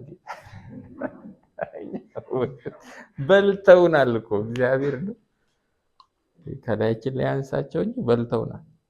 ስሙ እኔን ለሚንቁኝ አለ እግዚአብሔር፣ እኔን ለሚንቁኝ በትምህርተ ጥቅስ ውስጥ እግዚአብሔር ሰላም ይሆንላችኋል ብሏል ይላሉ። እግዚአብሔርን ለሚንቀው ሰውዬ እኮ ቆሞ ምን ይላሉ? ሰላም ይሆናል። እኚህ ሰዎች የተከለከሉትን እያጠኑ ነው የሚሰብኩን። ግድ የላቸው ለሐሰተኛ ነቢያት መጽሐፍ ቅዱስ የጻፈውን ዝርዝር ፕሮፋይል እየቸከሉ መጥተው የሚለማመዱ ላይ ነው የሚመስለው። ይህን ክፍል ስታነቡ የልባቸውን እልከኝነት ለሚከተሉ ሰዎች ይላል፣ እስተበርን ለሆኑት ክፉ ነገር አያገኛቸውም ይላሉ አይሉ? ክፉ ነገር አያገኛቸውም አይደል እንደ የዘመኑ መሪ ቃል። ክፉ ነገር ለማን ነው እንደዚህ የሚሉት? ልባቸውን እልህኛ ለሆነው ክፉ ነገር አያገኝህም። እልህኝነቱን አይነግሩትም። እንደ ካህኑ ሳሙኤል እልከኝነት ቴራፊምን ማምለክ ነው፣ ስነ ስርዓት ያዝ አይደል ያለው ሳኦልን። በራስ ቁመት ጣዖት ጠርበ እያመለክ ነው፣ መንግስት እንዲጨርቅ ይቀደድ። አያችሁ፣ ድርድር አያውቁም። እነኚህ ግን እልከኞችን ምን ይላሉ? ክፉ ነገር አያገኛቸውም ይላሉ። እግዚአብሔር ወንጌሉን ስበክልኝ ብሎ ያላከውን ሰባኪ መስማት ከጥፋት ስራው ጋር መተባበር፣ በመርዝ የተለወሰ ጣፋጭ ምግብን እየጠቀለሉ እንደ መጉረስ ነው። ሰምታችሁኛል አይደለም? ስለዚህ የወንጌል ስርጭት ውስጥ የተሳተፈ የወንጌል ሰባኪ ሁሉ ከእግዚአብሔር የተላከ ነው ማለት አይደለም። እግዚአብሔር ይቅርና እኔና እናንተ እንኳን እንቁና ውድ የሆነ በአደራ መልክ ሰው ሊይዘው የሚገባውን መልእክታችንን አዝረክርከን አንልክም አይደለም። መርጠን ነው፣ ተጠንቀቅ ብለን ነው፣ ዋርን አድርገን ነው። ሁለተኛ ዮሐንስ ምዕራፍ 1ን እናውጣ። ሁለተኛ ዮሐንስ ምዕራፍ 1 ምዕራፍ ነው ያለው። ከቁጥር 9 ጀምሮ ለሚወጣ ሁሉ በክርስቶስም ትምህርት ለማይኖር ሰው ምን የለውም? አሜን። ስለዚህ ማንጠሪያው በማ ትምህርት መኖር ነው? ክርስቶስ። በሌላ ትምህርት ልንይዘው አንችልም። ይሄን በክርስቶስ አምላክ የለውም። በክርስቶስ ትምህርት ለሚኖር አብና ወልድ አሉት። ማንም ይላል ቁጥር 10 ማንም ነጭ ይሁን ጥቁር፣ ወንድ ይሁን ሴት፣ ወፍራም ይሁን ቀጭን፣ ታዋቂ ይሁን ተራ፣ ማንም ወደ እናንተ ቢመጣ ይህንንም ትምህርት ባያመጣ በቤታችሁ አትቀበሉት፣ ሰላምም አትበሉት ይላል። በዚያ ዘመን ያው እንደ ልብ ቴክኖሎጂም ስለሌለ ትራንስፖርቴሽኑም ችግር ስለሆነ ሐዋርያት ከነሱ ራቅ ያሉ ከተሞች ላይ አገልጋዮችን ሲልኩ ደብዳቤ ቀድመው ይልካሉ፣ ወይም አገልጋዩ ይዞት የሚሄደውን ደብዳቤ ይጽፋሉ። ያ ሰው ሲመጣ ሰው ስለማያውቀው ሐዋርያቱን ስለሆነ ቅዱሳን የሚያውቁት በማስምና ስልጣን የመጣ ይላሉ። የማንን እውቅና አግኝተሃል? ስለዚህ ደብዳቤውን አንብበው ነው ወደ ማህበሩ የሚያስገቡት። ይሄንን ክፍተት አይተው እነገሌን የላኩን እያሉ መጥተው ራሳቸውን የቀቡ ሰዎች ወንጌል ይሰብካሉ። እንዲህ አይነት ችግር ቤተክርስቲያንን ስለበጠበጣት ማንም እንደው ደብዳቤ እንኳን ስላልተጻፈ ወይ ሐሰተኛ ሌተር እንኳን በእጁ ይዞ ቢመጣ መለየት እንኳን ባትችሉ እንካችሁ መለያ ክርስቶስ ይሰበካሉ። ምንድነው ይሄ ማለት? ጌትነቱ። አሜን። እግዚአብሔር ከሙታን እንዳስነሳው ይሰበካሉ። አውደ ምሕረቱ ላይ ይሰበካሉ። ትምህርት ቤተክርስቲያን ውስጥ እነኚህ ነገሮች ካልተሰበኩ ያንን ሰባኪ ማን አላከው? ይሄ እኮ ስንማማረው ቀላል፣ መሬት ላይ ስናወርደው ግን በጣም ሪፍሌክሽን ይፈልጋል። ጌታ ይርዳን። ይሄንን ለማስረዳት ጳውሎስ ቁጥር 15 ላይ ካልተላኩስ እንዴት ይሰብካሉ የሚለውን ለማስረዳት ኢሳይያስን ይጠቅሳል። ይህም የምስራችን የሚያመጡ እግሮች እንዴት ያማሩ ናቸው። የሚገርም እኮ ነው። ምዕራፍ 9 ምርጫ፣ ምዕራፍ 10 የምስራችን የሚያመጡ እግሮች ምን ያምኑ ናቸው? ያማሩ ናቸው። እግዚአብሔር ሰዎችን በክርስቶስ ሲያድን ዓለም ሳይፈጠር ሲመርጥ በምርጫ ትክክል ነው፣ በምርጫም ያማረ ነው ስራው። ይህም መሬት ላይ ለማውረድ ደግሞ የክርስቶስን ወንጌል እንዲሰብኩ ሰዎችን ሲልክ የእነዚህም ሰዎች እግሮች ምን የሆኑ ናቸው? ያማሩ ናቸው። በሁለቱም እናምናለን። አሜን። እንዲህ አይነት ክሪድ ያስፈልጋል። ሰው ሰምተው የሚያምኑትን ወንጌል የሚያሰሟቸው ሰባኪዎች በእግዚአብሔር የተላኩ መሆን እንዳለባቸው አስረዳ አይደለም? ይሄን ካስረዳ በኋላ ይሄ በእግዚአብሔር የሚላከው ሰባኪ ደግሞ የሚሰብከው መልእክት ምን አይነት ነው የሚለውን ይዘቱን ይመልስልናል። ሌላው ደግሞ የስብከተ ወንጌል አገልግሎት ውስጥ የተሳተፉ ሰዎች በዚህ አገልግሎት እንዲደሰቱ፣ እንዲኮሩ፣ የከበረ እንዲሆነ የሚያበረታታ ነገር ነው የሚነግረን። አንድ ሰው ሰባኪ ነኝ ብሎ የክርስቶስን ማንነት፣ ሕይወቱን፣ ስራውን፣ ውልደቱን፣ እርገቱን፣ ዳግም ምጽአቱን፣ ከሙታን በኃይል መነሳቱን እንደዚህ ያሉ ነገሮችን ካልሰበከ በቃ አውቶማቲካሊ ማን አይደለም? እሱ ሰባኪ አይደለም ብለን መወሰን መቻል አለበት። ጌታ ይርዳል። ማንጠሪያው ይሄ ነው። ሌሎች ውስጥ ትምህርቶች ሊሆን ይችላል፣ ግን ማዕከሉ ማን ነው? ኢየሱስ። በእግዚአብሔር የማዳን ታሪክ ውስጥ ማዕከል የሆነው ልጁ ነው አይደለም እንዴ? ክርስቶስ ነው። በብሉይ ኪዳንም በሙሴም በነቢያትም በመዝሙራትም በሐዋርያቱም አንደበት በክብርት ቤተክርስቲያን እግዚአብሔር ከፀሐይ በታች ለሰዎች ያበሰረው መልካም ዜና ማን ነው? ኢየሱስ ክርስቶስ ነው። ለዛ ማንጠሪያው እሱ ነው። እሱን ይነግረናል። ኢሳይያስ 52ን እናውጣ። ቁጥር 7 የምስራች የሚናገር ሰላምንም የሚያወራ የመልካምንም ወሬ የምስራች የሚናገር መድኃኒትንም የሚያወራ ጽዮንንም አምላክሽ ነግሷል የሚል ሰው እግሩ በተራሮች ላይ እጅግ ያማረ ነው። ነቢዩ ኢሳይያስ እየተነበየ ነው። ምዕራፍ 52 ላይ አይደለም? ትንቢት ነው፣ እየተነበየ ነው። ትንቢቱ ደግሞ የወቅቱ ትንቢት ኢሳይያስ ምዕራፍ 52 ላይ ኢሳይያስ ሲተነብይ ትንቢቱ የእስራኤላውያን ከባቢሎን ምርኮ፣ ከባቢሎን አገዛዝ፣ ከባቢሎን ጭካኔ፣ ከነሱ በትር አርነት መውጣትን ነው የሚያበስርላቸው። መልካሙ ዜና ኢሳይያስ 52 ውስጥ እስራኤል ከባቢሎን መርኮ በእግዚአብሔር ክንድ ነፃ መውጣት ይሆንላታል የሚል ይሄ ነው የምስራቹ። ቁጥር 2 ይሁት ኢሳይያስ 52 ኢየሩሳሌም ሆይ ይላታል፣ ትቢያን አራግፊ፣ ተነሺ፣ ተቀመጪ፣ ምርኮኛይቱ የጽዮን ልጅ ሆይ የአንገትሽን እስራት ፍቺ ይላል። መፈታትን ነው፣ አርነት መውጣትን ነው፣ ከግዞት ቤት መውጣትን ነው፣ ከባርነት ቀንበር ነፃ መውጣትን ነው ኢሳይያስ እየተነበየ ያለው።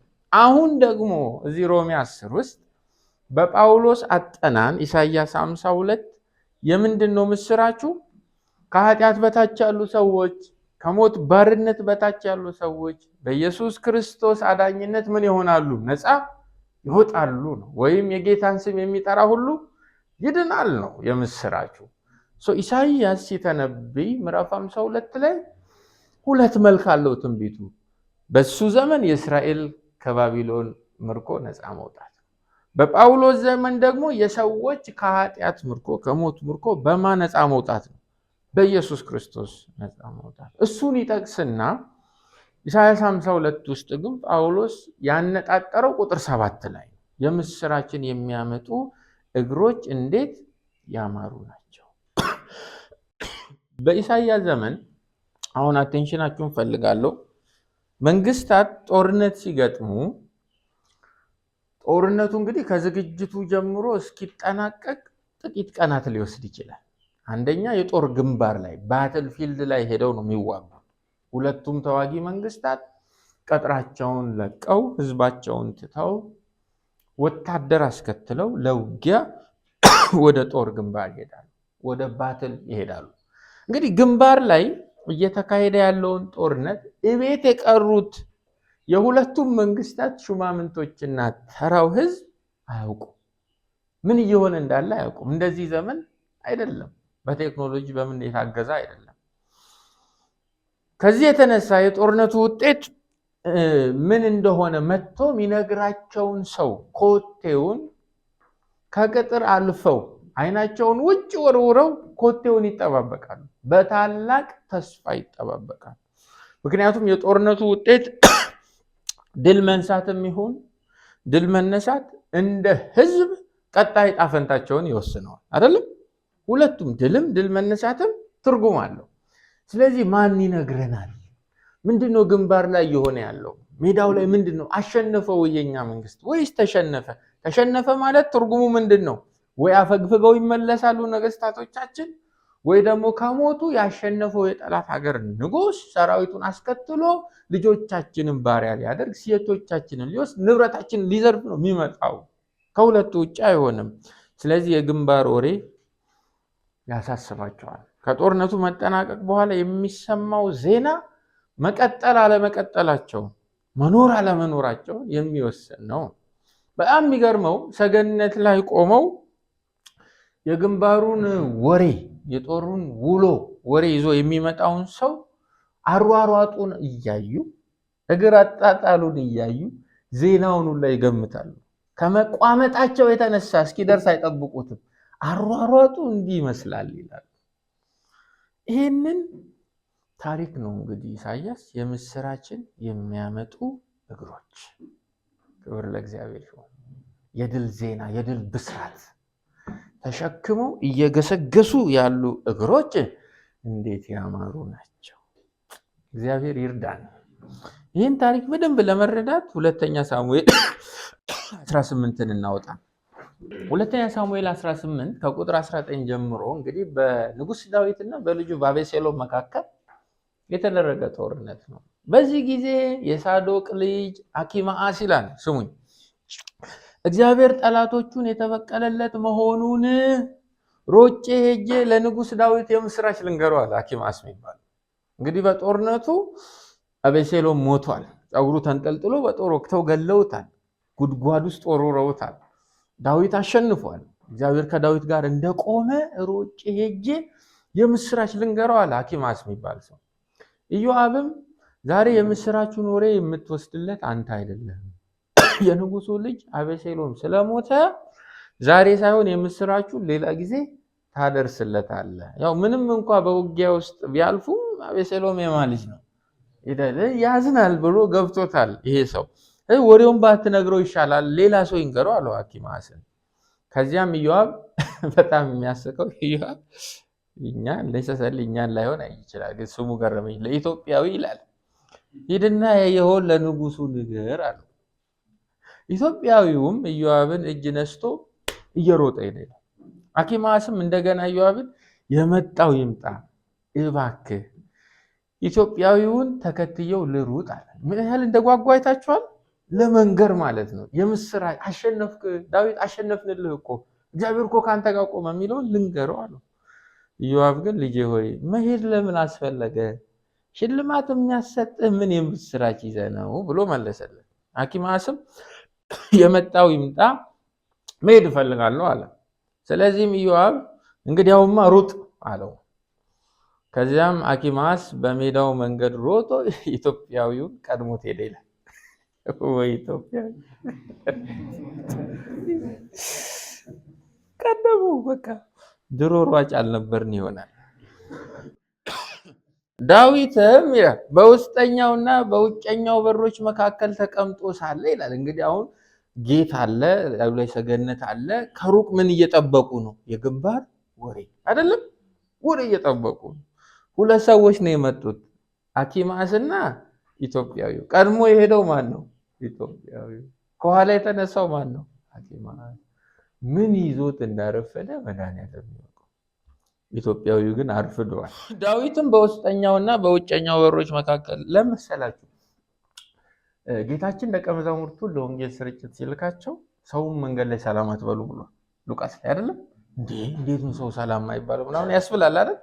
ያኔ ከተማ ውሎ ከከተማ ወደ ሰፈር የሚመጣ ሰውና ሰፈር ውሎ ከሰፈር ወደ ከተማ የሚሄድ ሰው የመረጃ ሜጋባይታቸው ይለያያል። ከከተማ የመጣው ሚሞሪው ፉል ነው። የጤፍ ዋጋ፣ የስኳር ዋጋ፣ ወደኛ ዘመን ላምጣው የፖለቲካ ዋጋ መረጃ አለው። ትንሽ ከነካው ብዙ ነው የሚያወራው። ይሄ ደግሞ ምንም መረጃ የለውም። አንድ ነገር ይዞ ነው ሄደው ወንጌል ሊሰብክ እና መንገድ ላይ ከከተማ የሚመጣ ሰው ካየ ዞር ብለህ ሂድ፣ ሰላም እንዳትል። ለምን ሰላም ካልከው 3 ሰዓት ይፈጃል እያወራ 3 ሰዓት። አንተ ወንጌል ልሰብክ እኮ ነው ሄድኩ። እሱ ያጠጣል እንዲሆኑ ንጉሱ እንዲሆኑ። እኛ ሆኖ እኮ ምንድነው የወሬ ጠረጴዛችንን ያጨናነቀው? ኤኒዌይስ ይሄ ሰውዬ ተቀድሟል። ምን እንደያዘው አላውቅም ለማለት ነው። ዳዊትም በውስጠኛውና በውጨኛው በሮች መካከል ተቀምጦ ሳለ ጠባቂው ቅጥሩ ላይ ወዳለው ወደ በሩ ሰገነት ጣራ ወጥቶ ወደ ውጭ ሲመለከት አንድ ሰው ብቻውን ሲሮጥ አየ ይላል። ጠባቂው ተጣራና ይህንኑ ለንጉሱ፣ ንጉሱም ዳዊት ብቻውን ከሆነ መልካም ወሬ ይዞ የመጣ መሆን አለበት። አያችሁ ጉጉታቸውን። ብቻውን ከሆነ በቃ ይመካከራል ዳዊት ከዘበኛው ጋር። መልካም ወሬ ይዞ የመጣ መሆን አለበት አለ። ሰውየውም እየቀረበ መጣ። ከዚያም ጠባቂው ሌላ ሰው ሲሮጥ አይቶ ዘበኛውን ተጣራና እነሆ ሌላም ሰው ብቻውን እየሮጠ በመምጣት ላይ ነው አለ። ንጉሱም ይህኛውም መልካም ወሬ ይዞ የመጣ መሆን አለበት አለ። ብቻ በዚህም በዚያም ዳዊት ምንድነው የሚፈልገው? መልካም ወሬ። ጠባቂውም የመጀመሪያው ሰው ሩጫ አላያችሁ፣ አሯሯጡ፣ እግር አጣጣሉ የሳዶቅን ልጅ የአኪማስን ሩጫ ይመስለኛል አለ። ንጉሱም እርሱማ ጥሩ ሰው ነው፣ የምስራች ሳይዝ አይመጣም አለ። እንዴት ደስ ይላል! እሱማ ጥሩ ሰው ነው፣ እድል ከሰጠው ስለ ኢየሱስ እንጂ ስለ ሌላ ነገር አይሰብክም ይባልላችሁ። አሜን። እሱማ ጥሩ ሰው ነው። በጣም የሚገርመው መጡ። ወዲያው የቀደመው አኪማስ ነው። በቃ እግዚአብሔር ካንተ ጋር ነው፣ እግዚአብሔር ረድቶሃል፣ ደስ ይበልሃል ዳዊት። ልጅ አቤሴሎም እንዴት ነው አለ። መልስ አልሰጠም። ከኢዮአብ ጋር ተነጋግሮ አይደል የመጡት። ኢትዮጵያዊው አቤት ኢትዮጵያ ሞቷል አለው። ወይ እንደ ልጅ ይሆናሉ ጠላቶች፣ እንደ ልጅ ይሆናሉ አለው። ሰውየው ማቀለፍ ኢትዮጵያዊ የኢትዮጵያ ይሁን እንደው እግረ መንገዳችንም ብዬ ነው። ብቻ የእግር ትርጉሙ ገባችሁ አይደለም? ዜና ሳላችሁ ስዕል ነገር በተራሮች ላይ የቆሙ የምስራች ይዘው የሚመጡ እግሮች። አራት ነገር ኢሳይያስ 52:7 ሰላምን የሚናገሩ መልካም ዜና የሚያበስሩ ድነትን የሚያውጁ ጽዮንንም አምላክሽ ነግሷል የሚሉ እንዴት ያማሩ ናቸው! እንዴት ያማሩ ናቸው! ከኃጢአት ቀንበር በታች ያለን ሰው እያሰባችሁ ካነበባችሁት ይነዝራችኋል። ከሞት ቀንበር በታች ያለ የመዳን ተስፋ የሌለው ከቁጣ በታች ያለ በሰይጣን እስራት እየተጨነቀ ላለ ነፍስ ክርስቶስ ሰላም ላይ ነግሷል። አሜን። የሰላም ንጉስ ነው። ክርስቶስ ጽድቅ ላይ ነግሷል። መልኪ ጽድቄኑ ጻድቅ ነው፣ በጽድቅ ላይ ንጉስ ነው፣ በጽድቅ ላይ ፈራጅ ነው የሚለው ዜና ያማረ ዜና ነው። ከሙታን ተነስቷል። በክርስቶስ ኢየሱስ ከእግዚአብሔር ጋር የምትታረቁበት አዲስ ኪዳን ተበስሯል። እናንተ ከኃጢአት በታች ያላችሁ፣ በጨለማ ውስጥ ተስፋ አጣችሁ ያላችሁ፣ ወገን ያልሆናችሁ፣ ከእግዚአብሔር መንግስት የራቃችሁ፣ ከክርስቶስ የራቃችሁ ሰዎች እነሆ የምስራች፣ ኢየሱስ ጌታ ነው። ኢየሱስን እግዚአብሔር ከሙታን አስነስቶታል። በሰራው መስዋዕታዊ ስራ ረክቷል። በክርስቶስ ኢየሱስ ማንም ሰው ከመጣ ወደ እግዚአብሔር መታረቅ ይችላል። ይሄን ዜና የያዙ ሰዎች እግሮቻቸው ያማሩ ናቸው። አሜን። የተዋቡ ናቸው። የከበረ ነገር ይዘዋል። እንቁ የሆነን ነገር ተሸክመዋል። ውድ የሆነን ነገር ተሸክመዋል። ሰዎችን ሁሉ ከተስፋ መቁረጥ የሚያወጣ ዘላለማዊ ህይወትን የሚሰጥን ብስራት ተሸክመው ነው ያሉት። እነኚህ እግሮች ያማሩ ናቸው። እናንተ ደካሞች ሸክማችሁ የከበደ ሁሉ ወደ እኔ ኑ እኔም አሳርፋችኋለሁ የሚልን ዜና የተሸከሙ እግሮች ያማሩ ናቸው። ያማሩ እግሮች ናቸው። የጌታን ስም የሚጠራ ሁሉ ምን ይሆናል? ይድናል። ለመጥራት ምን ያስፈልጋል? ማመን ያስፈልጋል። ለማመን ምን ያስፈልጋል? መስማት ያስፈልጋል። ለመስማት ማ ያስፈልጋል? ሰባኪ። ሰባኪን ደግሞ ማን ይልካል? ስለ ኢየሱስ ነው የምትሰብኩት። እግሮቻችሁ ያማሩ ናቸው። የያዛችሁት ዜና የጌታ ኢየሱስ ክርስቶስ ማንነት ላይ ፎከስ ያደረገ ነው። እናንተ እግሮቻችሁ ያማረ ነው። ያማሩ እግሮች። አየህ፣ እነዚህ እግሮች በሊትራል ትርጉማቸው ካጠናን በረሃ ያቋረጡ ናቸው አይደል? አዋራ የተራጩ እግሮች ናቸው። ስናያቸው ላያምሩ ይችላሉ፣ ምናልባትም ሊሸቱ ይችላሉ። ነገር ግን ሰማይ ያማሩ ይላቸዋል። አሜን። በአይን ገበያ ውስጥ ያልገቡ ሊሆኑ ይችላል። ነገር ግን የላካቸው ያማሩ እግሮቼ ይላቸዋል። የወንጌል እግሮች፣ የእግዚአብሔር እግሮች ናቸው እነዚህ እግሮች። በስብከተ ወንጌል በእውነትና በቅንነት የሚያገለግሉ ሰዎችን አክብሩ። አሜን። አክብሩ። ወንጌልን የሚሰብኩ ሰዎችን አክብሩ። የሚገባውን እውቅና ስጧቸው። ማን የላካቸው ናቸው? እግዚአብሔር የላካቸው ናቸው። ችግሩ ዘመኑ ለነሱ ቦታ የለው አይደለም።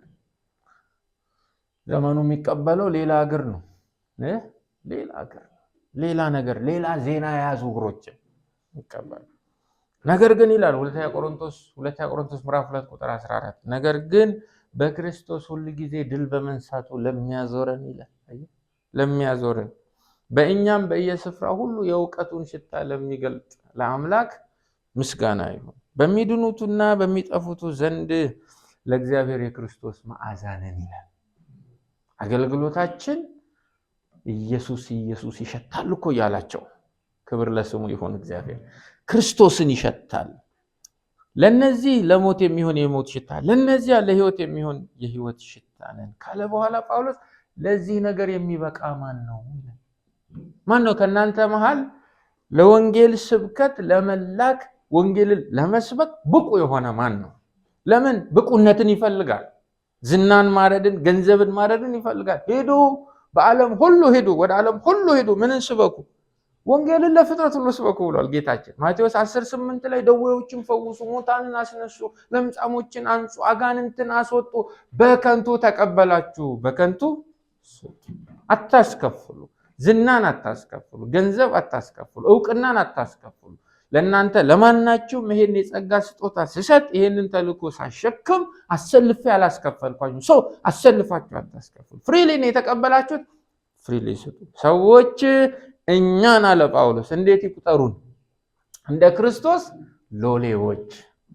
ከእናንተ ከብት የሚጠብቅ መሬት የሚያርስ ባሪያ ያለው ይላል ሉቃስ 17:7 ከመስክ ሲመለስ በቃ ደክሞሃል ናና በማዕድ ከኔ ጋር ተቀመጥ ትሉታላችሁ ወይ?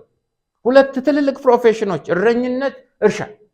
እነዚህን ሰርቶ የመጣን ባሪያችሁን ደክሞሃል እኮ አርሰህ እኮ ነው የመጣው፣ ጠብቀህ እኮ መንጋ አሰማርተህ ከአንበሳ ከድብ ጋር ተናጥቀህ ከሽፍታ ጋር ተናጥቀህ ጠብቀን የመጣው በልና አሁን በማዕድ ተቀመጥ ትሉታላችሁ?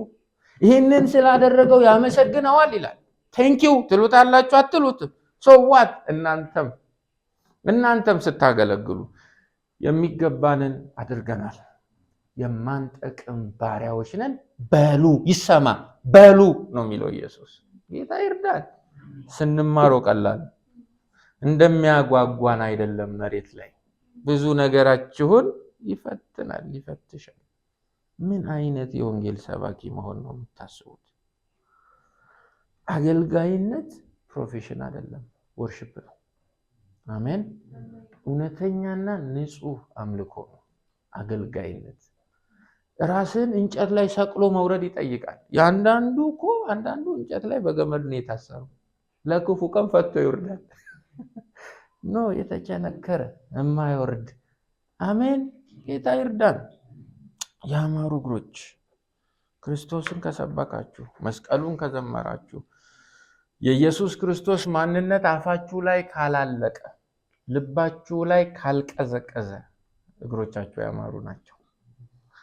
በተለይ በግዞት ውስጥ ያሉ የእናንተን ብስራት ሲሰሙ ደስ ይላቸዋል። እግዚአብሔር ለድሆች ወንጌልን እንድሰብክ ለታሰሩት ምንን መፈታትን። አያችሁ፣ ሰው ሁሉ የካንሰር ታማሚ ቢሆን ሁሉም ማለት ነው። እና እናንተ ግን የካንሰር መድኃኒት አግኝታችሁ የተፈወሳችሁ ሰው ብትሆን መድኃኒቱን ኪሳችሁ ውስጥ ደብቃችሁ ረጅም ዓመት ከኖራችሁ በኋላ ብዙ ሰው በዙሪያችሁ በካንሰር ካለቀ በኋላ ታማሚዎቹ መድኃኒቱን ይዛችሁ እንደደበቃችሁባቸው ሲያውቁ ምን የሚሰማቸው ይመስላችኋል? ደስ ይላቸዋል? ኢየሱስን አለመናገር እንደዛ ነው። አሸባሪነት ሰዎችን በቦምብ ማፈንዳት ብቻ አይደለም፣ ከበሽታቸው የሚያድናቸውንም መድኃኒት አለማሳየት። ኢየሱስን የማትነግሩ ከሆነ እናንተ ነፍሳት ላይ ቴሮሪስት ናቸው። በነገራችን ላይ ሰዎች ወደ ሲኦል የሚወርዱት ወንጌልን ስላልሰሙ አይደለም። ታውቃላችሁ፣ ሁሉ ከኃጢአት በታች ስለሆነ ወዴት ይወርዳል? ወደ ሲኦል ይወርዳል። ነገር ግን ንገሩልኝ ብሏል እግዚአብሔር። በዚህ ምዕራፍ እንደምንማማር ሰምተው ያምኑ ዘንድ ወደ ዓለም ሁሉ ሄደን ወንጌልን የመስበክ ክርስቲያናዊ ኃላፊነት አለብን። በግድ ግን አይደለም፣ ደስ እያለን አይደለም። ነፃ የወጣ ሰው እኮ ከበሽታ የተፈወሰ ከኃጢአት በሽታ የተፈወሰ ሰው መድኃኒቱን ከመናገር ዝም ይላል እንዴ? አይልም። ዳዊት እኮ ይገርመኛል። ምዕራፍ 51 አንብባችሁታል? ዳዊት ወደ ቤርሳቤ በገባ ጊዜ ነቢዩ ናታንም መጥቶ በተናገረው ጊዜ የጻፈው መዝሙር ወይ ዳዊት ዝማሬ መጣለት። ጌታ ይርዳል። ያኔ እኮ ናታን እንደዛ ብሎ ኦሪዮንን አስገድዬ የሰው ሚስት ወስጄ ይገርማል ልዘምረው ብሎ ዝማሬው ኮንቴንት ውስጥ ምሕረትን አሳየኝ አብዛልኝ ሄጄ ለኃጢአተኞች ነግራቸዋለሁ። ጌታ ይርዳን። መሐሪ ነው ብላቸዋለሁ። ይኸው እኔን አዳነኝ፣ እኔን ማረኝ እነግራቸዋለሁ። እግዚአብሔር ይርዳን። ዳሩ ግን ይላል አንደኛ ጴጥሮስ 3:15 ጌታን እርሱም ክርስቶስ በልባችሁ ቀድሱት፣ በእናንተ ስላለ ተስፋ ምክንያትን ለሚጠይቋችሁ ሁሉ መልስ ለመስጠት ዘውትር የተዘጋጃችሁ፣ ነገር ግን በየዋህነትና በፍርሃት ይሁን። ስለ ኢየሱስማ የምታወሩት የሚያጥራችሁ ሰዎች መሆን አትችሉ። አይደለም እንዴ? ስለ ጌታ ስትጠየቁማ ልባችሁ እየደገሰ ውስጣችሁ እየቸኮለ በጣም በደስታ ሆናችሁ በድፍረት መናገር አለባችሁ። ኢየሱስ እኮ ያድናል። እንዴት ይሁን? በየዋህነት በፍርሃት።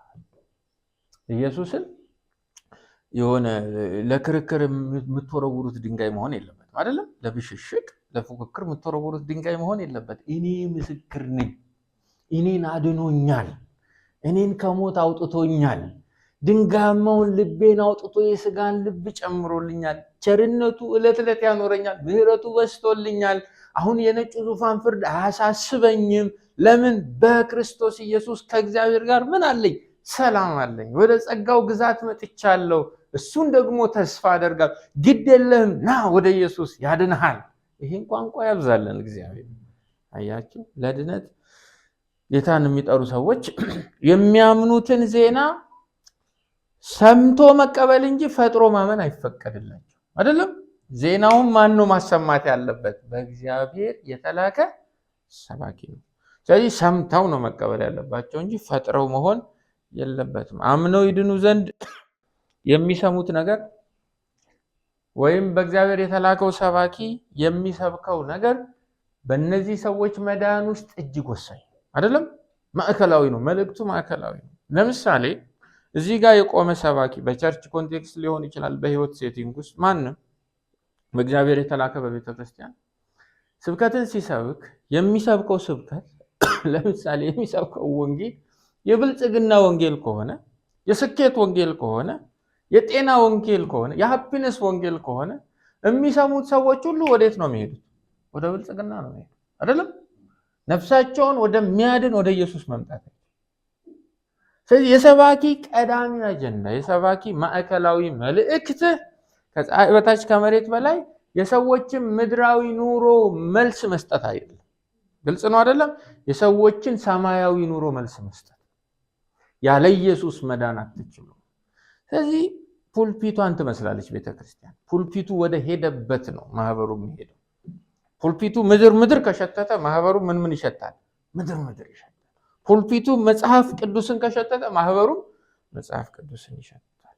ብድራታችንን ትኩር ብለን አይተን ለወንጌል አገልግሎት ታማኝ እንድንሆን ጸጋው ይብዛልን። አሜን። ይሄ ዘመናችንን የሚሞግት ነገር ነው። ሰው ኢየሱስ ክርስቶስ ጌታ እንደሆነ እግዚአብሔር ከሙታን እንዳስነሳው አምኖ የሚመሰክረው እንደዛ ከተሰበከ ብቻ ነው።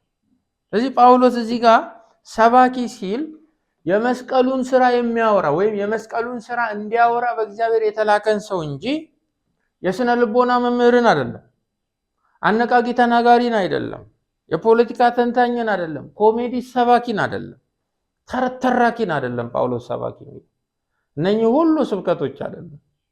ስለዚህ አማኞችም ወደ ክብርት ቤተክርስቲያን ሲመጡ ጆሮአቸውን አጥበው መምጣት ያለባቸው የክርስቶስን ወንጌል ለመስማት፣ አሜን፣ ካሉበት ዲፕሬሽን ለመውጣት ወይም መንፈሳዊ ቴራፒ ለመውሰድ አይደለም። ቸርች መምጣት ያለበት አገልግሎት ማሳጅ አይደለም እንዴ? አዎ፣ አንድ ኦልሞስት ክርስቲያን የሚል መጽሐፍ አለ፣ ፈልጋችሁ አንብቡ። ጥናታዊ ጽሑፍ እና የአሜሪካን ወጣቶች ክርስትና እንዴት ነው ሲባሉ ኢትስ ጉድ ይላሉ። እሺ፣ ከዛ እንዴት ነው ጂም እንዴት ነው? ኢትስ ጉድ ይላሉ። ከስራ በኋላ ዋክ ማድረግ እንዴት? ኢትስ ጉድ ይላሉ። ስለዚህ እነዚህ ወጣቶች ክርስትናን በህይወታቸው ውስጥ ያለ አንድ የሚረዳቸው ከዲፕሬሽን የሚያወጣቸው ቸርች ጎይንግ እንደዛ ይረዱታል። ኖ ቸርች መምጣት ያለባችሁ ከነፍስ ክሳት ለመዳን፣ አሜን፣ በውስጥ ሰውነታችሁ ለመጠንከር ነው መሆን ያለበት። የእግዚአብሔርን ጸጋ ለመቋደስ ባይዘው ለራሳችሁ ስትሉ ቸርች ነው፣ አሜን፣ ለራሳችሁ ስትሉ፣ ለመንፈሳችሁ ስትሉ፣ ለነፍሳችሁ መዳን ስትሉ፣ መለምለም ስትሉ፣ ማደግ መወፈር ስትሉ ለራሳችን ኒድ ነው መምጣት ያለብን። አያችሁ፣ ሁለተኛ ቆሮንቶስ 2:2 ላይ በመካከላችሁ ሳለው ይላል ጳውሎስ ከኢየሱስ ክርስቶስ በቀር እርሱም እንደተሰቀለ ሌላ ነገር እንዳላውቅ ቆርጬ ነበር። ዲተርሚኔሽን ወስጃለሁ። ለምን? በሱ ብቻ ነው መዳን የምትችሉት፣ በሱ ብቻ ነው እያላቸው። ለዚህ እኮ ነው ሐዋርያት ሥራ ውስጥ ስታነቡ የጌታ ቃል በኃይል ያድግና ያሸንፍ ነበር ይላል። ክብር ለእግዚአብሔር ይሁን። ብቻ ስለተሰበከ ፑልፒቱ ላይ ቃሉ ብቻ ስለተሰበከ። ሐዋርያት ሥራ 18 ላይ ድንኳን እየሰፋ ይላል ጳውሎስ። ድንኳን እየሰፋ በወቅቱ ለሚመጡት አይሁዳዊና ግሪካውያን ኢየሱስ እርሱ ክርስቶስ እንደሆነ ሊያሳምናቸው ይተጋ ነበር። ድንኳን እየሰፋ ሌላ ወሬ አላማረው ኢየሱስን። አጵሎስም ቢሆን በመጽሐፍት ዕውቀት የበረታ ማይቲ ኢን ዘ ስክሪፕቸር አይደል፣ በእግዚአብሔር ቃል ዕውቀት የበለጸገ አእምሮ ያለው ሰው ከቅዱሳት መጽሐፍት እያገላበጠ በአሕዛብ ፊት ኢየሱስ እርሱ ክርስቶስ እንደሆነ እየሰበከ አይሁድን ይረታቸው ነበር ይላል። መጽሐፉን ሲያገላብጥ እንደ አንድ ስኮላር ያገኘው እንቁ መልእክት ኢየሱስ ጌታ ነው የሚለው። እግዚአብሔር ከሙታን አስነስቶታል፣ እንድንበት ዘንድ ሰማይ የሰጠን ስም ነው፣ ተቀበሉት የሚል ነው። ወንጌል የምስራች ነው። የምስራች ሁሉ ግን ወንጌል አይደለም። ወንጌል መልካም ዜና ነው።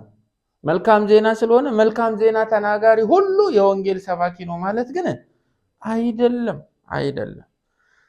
ሰባኪነት መጠሪያ ስም አይደለም ወንድሞች፣ የሥራ ዝርዝር ነው። ሐዋርያነት እኮ የሥራ ዝርዝር ጆብ ዲስክሪፕሽን ነው። ነብይነት ጆብ ዲስክሪፕሽን። ችግሩ እኛ ጋር ሰውየው ነው ሐዋርያ፣ ማንነት ነው ሐዋርያ አይደል? ስሙን ሁሉ አናውቀውም። የሰውየው ሐዋርያ ነው፣ ነብይ ነው የሰውየው ስም ነው። የሥራ ዝርዝር ነው። ልናደርገው የተገባው ነገር በቅዱሳት መጽሐፍ በዝርዝር ተጽፎ ተሰጥቶናል። ሰባኪ ናችሁ፣ የሥራ ዝርዝራችሁ የክርስቶስን ማንነት መናገር ነው። ሌላ ነገር የለም።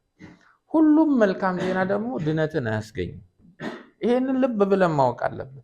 ድነትን የሚያስገኘው ዜና ስለ ክርስቶስ ሕይወትና ስራ የሚናገረው ብቻ። ስለዚህ በሙዚቃ አጅባችሁ በረቀቀ የንግግር ችሎታ ሰውን ካለበት ድባቴ የሚያወጣ ስሜትን ቡስት የሚያደርግ ነገር ቆማችሁ ስለለፈፋችሁ ሰዎችን ከእግዚአብሔር ጋር አታስታርቋቸው። አሜን። እሱ ቦታ አለው። እዚህ ግን ማን ነው የሚሰበከው? ኢየሱስ። እዚህ ቸርች ስንመጣ ወንጌል ለመስማት ይሁን። አሜን። መልካም ዜና ኢየሱስ ነው፣ ሌላ አይደለም። ወንጌልን ወንጌል ያደረገው ምንድን ነው? ይህንን አይተን ነበር ሮሜ ምዕራፍ 1 ካስታወሳችሁ። አንደኛ የዜናው ባለቤት ወንጌል የሰባኪው ንብረት አይደለም። አሜን። ወንጌል በጉባኤውም ፍላጎት ላይ የተመሰረተ የጉባኤው ሜኑ አይደለም። ግልጽ ነው አይደለም? ወንጌል ንብረትነቱ የእግዚአብሔር ነው። ትርጉሙ ያለው ዜናውን ያፈለቀው አካል ጋር እንጂ ዜናውን ሄዶ እንዲናገር የተላከው መልእክተኛም ጋር አይደለም። ዜናው እንዲደርስላቸው የታሰቡም ተደራሲያን ጋር አይደለም። የመልእክቱ ፍቺ በብቸኝነትና በስልጣን ያለው በላኪው በእግዚአብሔር እጅ ነው። ለእግዚአብሔር ወንጌል ምንድን ነው? ኢየሱስ። ስለዚህ የእግዚአብሔር ወንጌል የተባለው ለዚህ ነው። ወንድሞች ይላል ገላትያ 1:11 በእኔ የተሰበከ ወንጌል ይላል እንደ ሰው እንዳይደለ ይላል። አዲስ መደበኛ ትርጉም ሰው ሰራሽ እንዳልሆነ አስታውቃቸዋለሁ። ኢየሱስ ክርስቶስ ገልጦልኛል እንጂ እኔ ከሰው አልተቀበልኩትም አልተማርኩትም። ስለዚህ መሰብካችሁ ወንጌል ይላል ጳውሎስ ንብረትነቱ የማን ነው? ስለዚህ ወንጌልን በተረዳችሁት መንገድ የመስበክ መጽሐፍ ቅዱሳዊ ላይሰንስ የላችሁ። ግልጽ ነው አይደለም? ወንጌልን መስበክ የተፈቀደልን ሐዋርያቱ እንደሰበኩት ብቻ ነው፣ እንደዚያ ብቻ ነው። ስለዚህ ወንጌልን በፈለጉት መልኩ ማለት ሁለተኛው የዜናው ይዘት ባህሪዎቱ ወይም መልእክቱ ሰብስታንሱ ነው። ዛሬ በዳዊት ከተማ አይደለም ታላቅ ደስታ የምስራች ነግራችኋለሁ። ዛሬ በዳዊት ከተማ የወንጌሉ ኮንቴንት ማን ነው? ኢየሱስ ክርስቶስ ነው። ሌላ ኮንቴንት የለውም። ነፍሱን ሊያድን የሚወድ ሁሉ ያጠፋታል ይላል ማርቆስ 8:35። ስለ እኔና ስለ ወንጌል ነፍሱን የሚያጠፋ ሁሉ ግን ያድናታል። አያችሁ፣ ኢየሱስ ራሱን ከማን ጋር ይጠራል? ከወንጌል ጋር። ስለ እኔና ስለ ወንጌል። የዜናው ይዘት ኢየሱስ ነው። የዜናው ዓላማ ሰዎችን ማዳን ነው፣ ከእግዚአብሔር ጋር ማስታረቅ ነው እንጂ ብልና ዝገት የሚያጠፋውን ምድራዊ ልዕልና ማቀዳጀት አይደለም። የወንጌል ቀዳሚ ዓላማ እነዚህ ሁሉ ክርስቶስን ስንከተል የሚያጅቡ ናቸው። አስቀድመን ጽድቁን መንግስቱን ከዚያ ሁሉ ምን ይሆናል የተባለው ይከተላቸው። ዓላማው ሰዎችን ማዳን ነው። የዜናው ተደራሲ የምድር ሰው ሁሉ ነው። ስለዚህ ስብከተ ወንጌልን ስናጠና በሮሜ ምዕራፍ 10 ውስጥ መላክ አለበት ያ ሰው። በውጪ ላሉትም ለማህበሩ ወንጌልን የሚሰብክ ሰው በማ የተላከ መሆን አለበት በእግዚአብሔር። ሁለተኛ ከዚህ ልንወስደው የሚገባ ትምህርት አለ። በክርስትና ጉዞ ውስጥ አደራ መላችሁ የግል የመጽሐፍ ቅዱስ ጥናታችሁ በቤተ ክርስቲያን የሚደረገውን የቃሉን ጥናትና የቃሉን ስብከት መተካት አይችልም። በክርስትናችን ውስጥ የግልና የጋራ እድገቶቻችን ፈጽሞ ተነጣጥለው መሄድ አይችልም። ኢንሴፓረብል ናቸው። ቤታችሁ ባይብል ታጠኑ ይሆናል። ቤታችሁ የተለያዩ ስብከቶችን ትሰሙ ይሆናል። ብልት የሆናችሁበት የክርስቶስ ማህበር ውስጥ ግን እግዚአብሔር የደነገገውን የቃሉን የስብከት አገልግሎት ሊተካው አይችልም። መተካትም አልተፈቀደለትም። ደቀ መዝሙር የሚኮነው ባይዘው በግል አይደለም። በግል ዜጋ ነው የሚኮነው። ደቀ መዝሙር የሚኮነው ግን በህብረት ነው። ስለዚህ በግለኝነት ወይ በግል አማካልነት አይደለም። እኛም መጠንቀቅ እንዳለብን እያያችሁ ነው አይደለም? አይ አገላብጬ ቃሉን ሳነበው ገብቶኛል፣ መሰረታዊ የክርስትና አስተምሮቶችን አውቃችኋለሁ፣ ቸርች ብሄድም ባልሄድም ትሞታላችሁ፣ 2 ቀን አትኖሯትም። እግዚአብሔር በወንድሞች ህብረት ውስጥ ህይወትን አዟል። ግልጽ ነው አይደለም? ህይወትን እዛን ያዘ። መጽሐፍ የደነገገው ስርዓት ስለሆነ ለይተን መርጠን መሄድ ስላለብን ነው። ስለዚህ ቅዱሳን እግዚአብሔር በላከው ሰባኪ ወንጌልን የመስማት ኃላፊነት አለብን። ለተጠሩ ሰዎች ሁሉ መገዛት ስላለብን ማለት ነው። ሌላው ቁጥር 16 እና 17ን አይተን እንወጣለን። ሮሜ 10:16 ጋር እንሂድ። ነገር ግን ይላል። አያችሁ ቁጥር 16 ወንጌል ቀላል ነው አይደል ያለን? ከላይ ጀምሮ ሰው ሁሉ ሊቀበለው ይችላል። ለልባችሁ ላፋችሁ የቀረበ ነገር ነው። ሰማይ ነው ብላችሁ ፍለጋ አትሂዱ። ጥልቅ ነው ብላችሁ መቆፈር አትጀምሩ። እግዚአብሔር ቀለል አድርጎ አምጥቶላችኋል። መስራትም አይጠበቅባችሁም። እንዲሁ ማመን ብቻ ነው። የጌታን ስም ጥሩ ትድናላችሁ። ስርዓታዊ አካሄዱን ደግሞ ልንገራችሁ። ማመን፣ መስማት፣ ሰባኪን ማድመጥ፣ እግዚአብሔር የላከውን መለየት፣ እነዚህ ብቻ ናቸው የሚያስፈልጉት። ሌላ ትግል የለውም ብሎ ነው ያስተማረው። ይሄ ሁሉ ሆኖ ቀሎም ከመጣ በኋላ ቁጥር 16 ነገር ግን ሁሉ ለምስራችሁ ቃል ምን አልሆኑ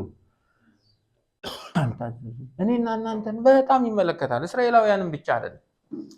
ኢሳይያስ ጌታ ሆይ ምስክርነታችንን ማን አመነ? የሚያሳዝን ሰባኪ። አያችሁ ላከው እኮ ተናገረ ብሎት አይደለም? ተመልሶ ወደ ላከው ወደ እግዚአብሔር ፊቱን አዙሮ ማንም እያመነኝ አይደለም፣ ሚሰማ የለም አለ። ድነት ቀላል ነው ካለ በኋላ ነገር ግን ይላል የሰሙትን የምስራቹን ቃል አልተቀበሉትም። የሰዎችን ልብ አያችሁ ለውጦ በወንጌል እንዲያምኑ የማድረግ ኃይልም ስልጣንም ያለው እግዚአብሔር ጋር ብቻ ነው። ስለሰበክን አይድኑም። አያችሁ አይደል? እኛ ስለሰበክን አይድኑም። ሰምተውት ኢሳይያስን እኮ አልሰሙም። ተመሳሳይ ነገር እየገጠመኝ ነው እያለ ነው ጳውሎስ። ይሄው 3 ምዕራፍ ሰዎች አሉ። ከምዕራፍ 1 እስከ ምዕራፍ 9 የእግዚአብሔርን የማዳን ዕቅድ በዝርዝር ነገርኳቸው። አሁንም ግን እስራኤላውያን በኢየሱስ ክርስቶስ አምኖ መጽደቅን አይፈልጉም። እኛ የምንሰብከውን ወንጌል ለመቀበል ልባቸው የተዘጋ ነው። ስለዚህ ሰዎች ስለሰሙ ምን አይሆኑም? አይድኑም። ዘርዝራችሁ ፈትፍታችሁ ስለነገራቸዋቸው ልባቸውን ለእግዚአብሔር ልጅ አያንበረከኩም። ልብን የመቀየር አውቶሪቲ ያለው እግዚአብሔር መንፈስ ቅዱስ። ስለዚህ በወንጌል ስራ ውስጥ የኛ ስራ በግድ ሰዎችን ጌታን ማስቀበል አይደለም። ግልጽ ነው አይደል? አንዳንድ ሰው ሰምታ ጌታን እኮ አስቀበልኳት ይላል።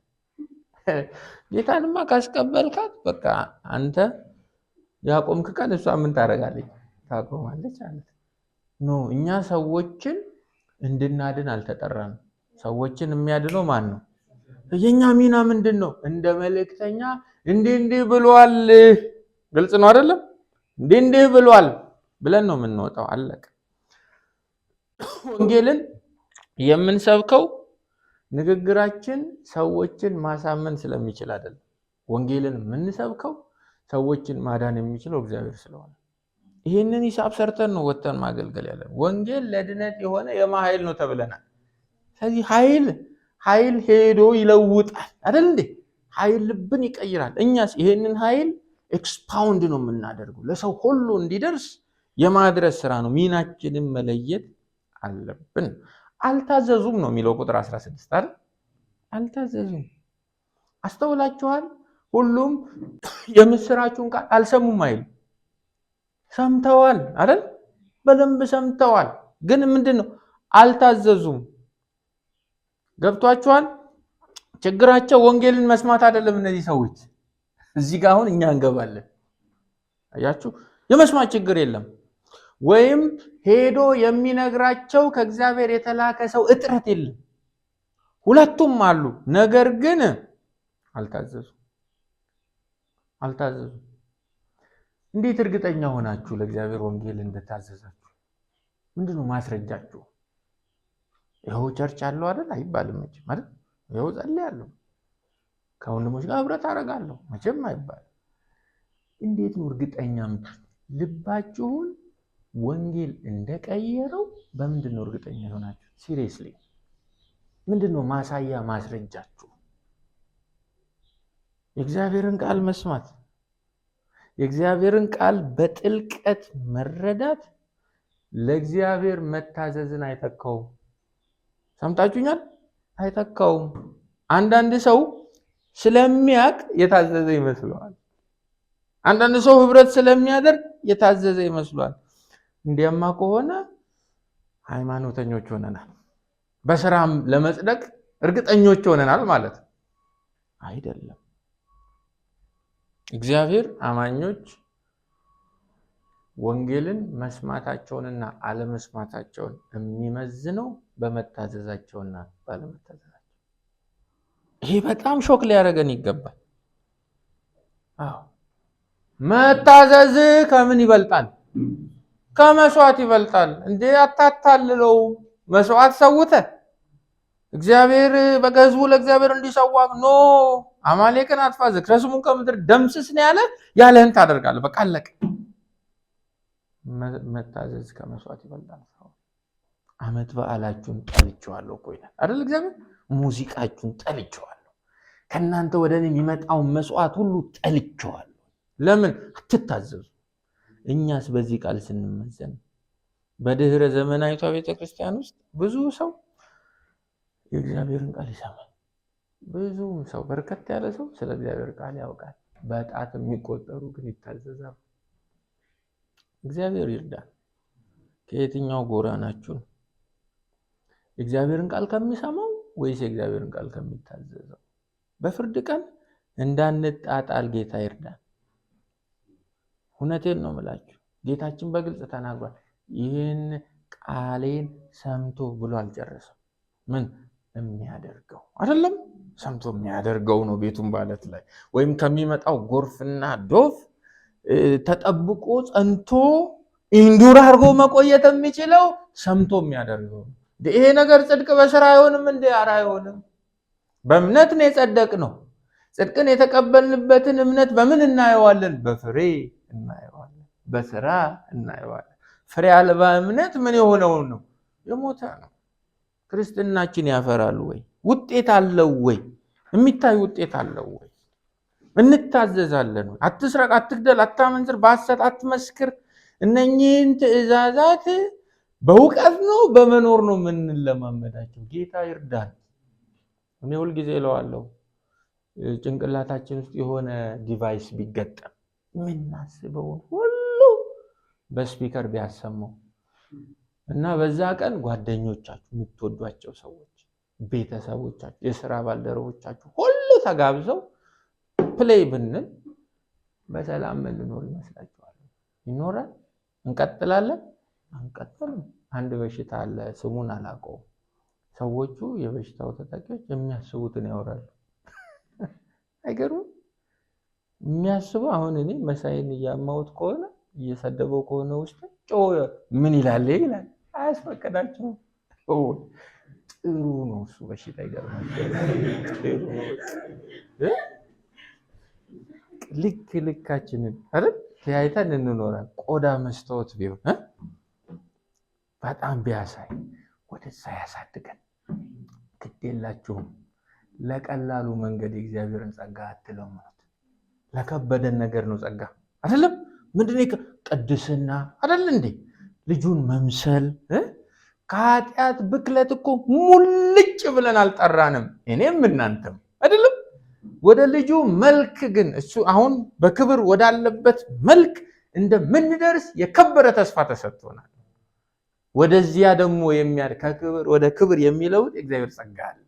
እሱ ነው መለመን ያለብን። ያዝነውን ይዘን ያልያዝነውን ለመያዝ፣ የደረስንበት ቦታ ቆመን ያልደረስንበት ለመድረስ። ምስክርነታችንን ማናመን አላያችሁ? ኢሳይያስ ምዕራፍ 53 እኮ ነው ኢሳይያስ መጽሐፍ ይሄ የተጻፈው። የሰማነውን ነገር ማናምኗል? እንደምታውቁት ኢሳይያስ 53 እኮ የአዲስ ኪዳን ወንጌል ሙሉ የሚያወራው ስለ መድኃኒታችን ኢየሱስ ክርስቶስ ስቃይና የማዳን ስራ ነው። እግዚአብሔር በደላችንን በእርሱ ላይ እንደጫነው፣ እንደ ጠቦት ለእርድ እንደሚነዳ፣ እንደሚማልድ፣ እንደተሰቃየ ነው ምዕራፍ 53 ላይ ተናገረ። ምዕራፍ 53 ላይ ስለ ኢየሱስ ክርስቶስ ስራ ተንብዮ ሲጨርስ በወቅቱ የነበረው የእስራኤል ኦዲየንስ ሊያምኑት አልቻሉ፣ አልተቀበሉትም። ኢሳይያስ አላመኑትም።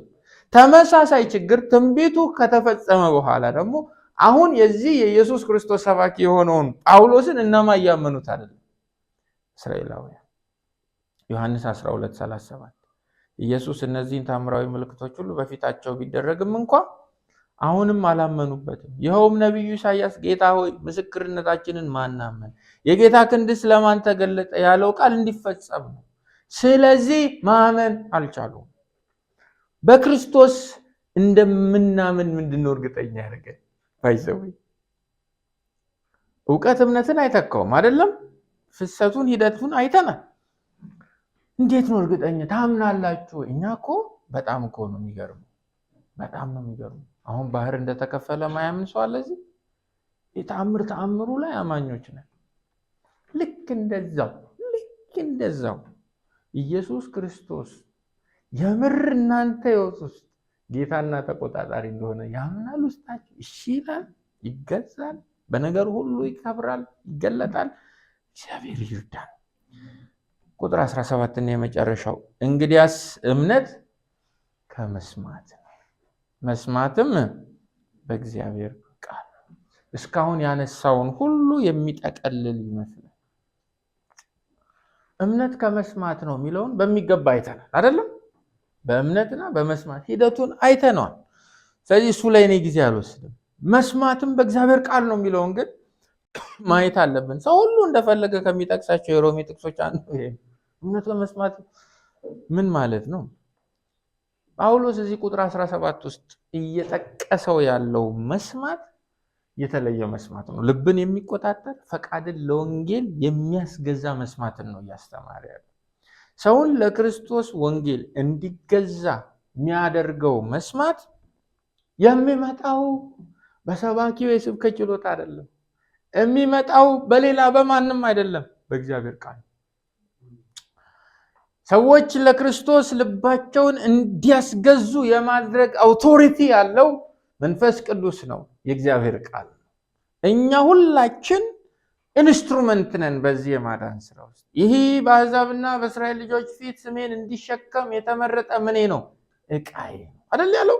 እኛ ዕቃ ነን። ልብን የመቀየር ግን ሰዎች እንዲሰሙ እሺ ብለው እንዲሰሙ እንዲታዘዙ የማድረግ አቅም ያለው የእግዚአብሔር ቃል ነው።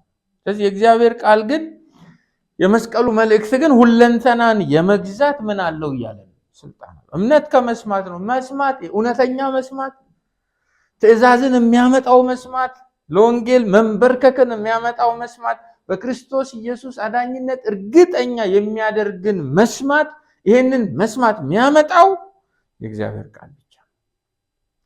የእግዚአብሔር ቃል ብቻ ነው።